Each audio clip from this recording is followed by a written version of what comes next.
Estamos de volta ao nosso segundo bloco. Queria fazer alguma pergunta ou não? Estou acompanhando seu raciocínio. E aí, historicamente? Historicamente, é possível, até provável, mas não vou além disto, além da possibilidade ou plausibilidade.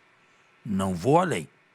É possível que num tempo que nós nunca saberemos qual foi, alguns estrangeiros no Egito,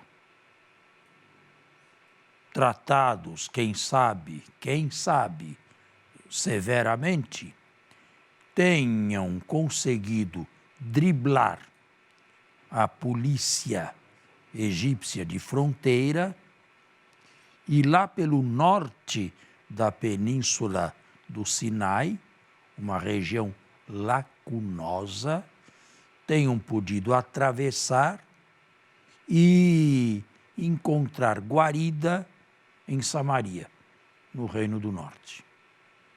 É possível, é plausível imaginar isto, mas eu não afirmo nada mais, porque não temos nenhum documento comprobatório.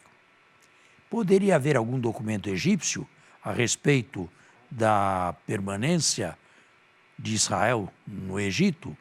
Os egípcios não costumavam descrever as próprias derrotas. E, portanto, é em vão tentar procurar um resquício disto na literatura antiga egípcia. É possível encontrar arqueologicamente algum dado, alguma construção, alguma frase, alguma letra que nos indique a presença de israelitas no Egito? De forma nenhuma.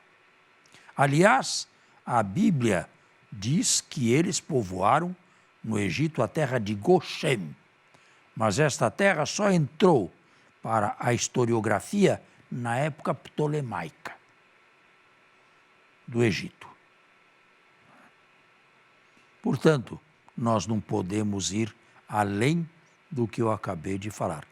Possibilidade e, quem sabe, dando um passo à frente, mas um tanto aventureiro, plausibilidade.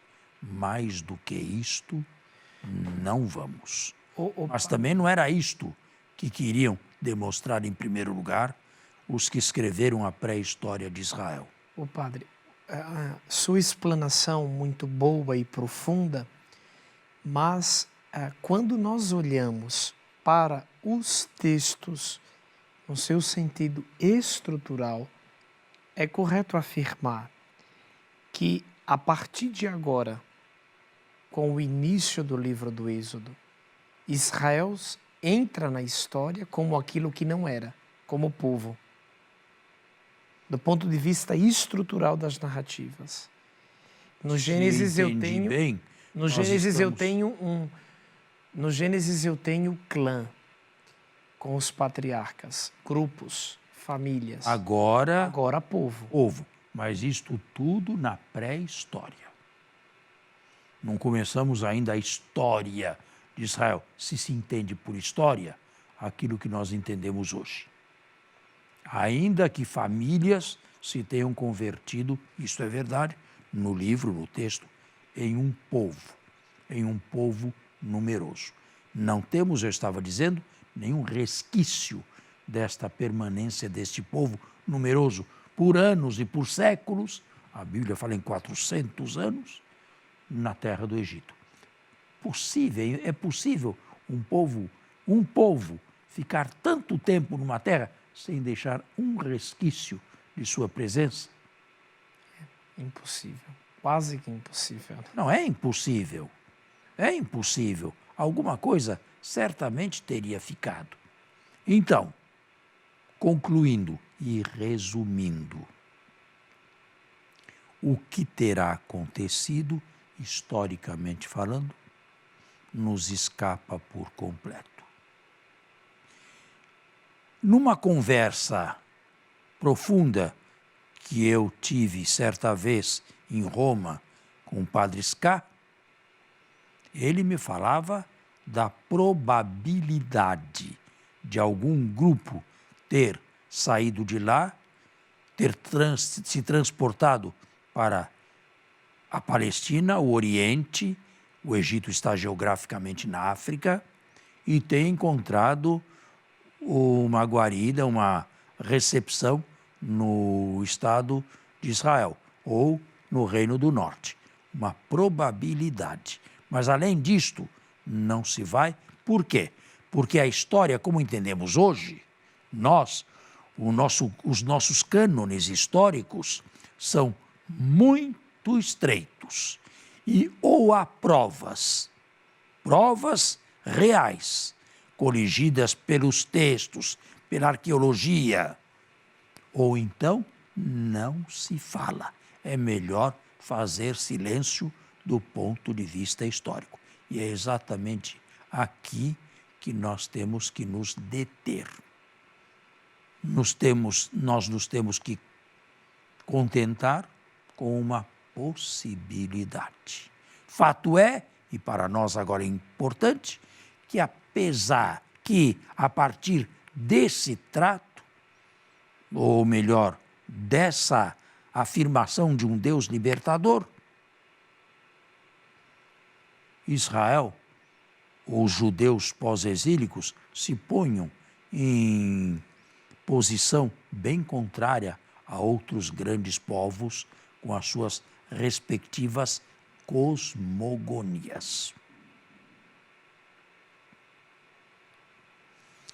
Eu repito, ir além do ponto de vista histórico, puramente histórico, é absolutamente aventureiro e nós não temos esta possibilidade mais nas nossas mãos. Eu gostaria de falar de um parênteses apenas. Sabe que se o Egito é tratado como uma nação tão hostil, no Gênesis, ou melhor, no Êxodo, na verdade, outros livros elogiam o Egito. Outros livros bíblicos. Exemplo. Egito, na literatura deuteronomista, nos livros dos reis, o Egito sempre foi a pátria preferida dos exilados israelitas ou judeus.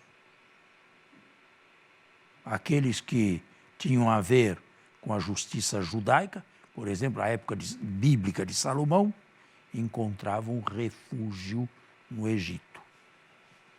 O Egito insuflou muito a revolta dos judeus no século VI, no início do século VI, com Sedecias no poder de Jerusalém, contra os babilônicos, prometendo ajuda. Depois não veio, mas se queriam passar-se por amigos. Uhum. E isto é um pouco distoante, não é? Da história Da pré-história. que estamos querendo narrar, da pré-história. Então significa dizer, pelo que o senhor acabou de nos falar, que do ponto de vista histórico, no tocante ao livro do Êxodo, só podemos chegar até aqui. Até a fronteira, no máximo, da plausibilidade. E nada mais. Nada mais. Agora, o que interessa a nós não é se o fato aconteceu ou não. É mostrar, é ver, é receber ainda hoje a mão de Deus libertadora. Afinal de contas, Deus libertou uma vez só, e um povo só, e de uma terra só. Não. E outra, a imagem cunhada no tecido do Êxodo é uma imagem viva até hoje. Povo, comunidades. Em cada lugar onde há uma libertação verdadeira, não para cair em outra escravidão, podemos detectar a mão de Deus. A mão de Deus é sempre libertadora. E de resto, esta libertação aqui não é a única nem a mais importante. Nós cristãos a superamos. De qualquer maneira, a terra prometida não era só uma terra que corria onde corria leite e mel. Era uma terra onde se vivia à mercê de vizinhos, era uma terra ingrata do ponto de vista do clima, era uma terra onde se adoecia, era uma terra onde se morria, era uma terra invadida por inimigos. E que, numa certa altura do livro dos Juízes, vai dizer que nem todos os povos estranhos foram expulsos da terra. Não mesmo. Exatamente. Não mesmo. Como vou dizer em programas próximos, a história de Israel, vamos chamar assim, começou nas montanhas. Começou no Planalto, não na planície. Muito bem. Certo. Temos um minuto ainda. Sim. Sim. Eu não sei o nosso telespectador, mas eu consigo acompanhar o ritmo da reflexão, que é muito boa, bastante atual, e que nos ajuda a amadurecer, inclusive no nosso processo de fé e de adesão a Deus em nossa comunidade cristã. A você e a sua família, que dominicalmente está aqui conosco através da Rede Vida, o nosso abraço, o nosso muito obrigado. Muito obrigado, digo eu também, com o desejo, se Deus o permite, de nos encontrarmos proximamente.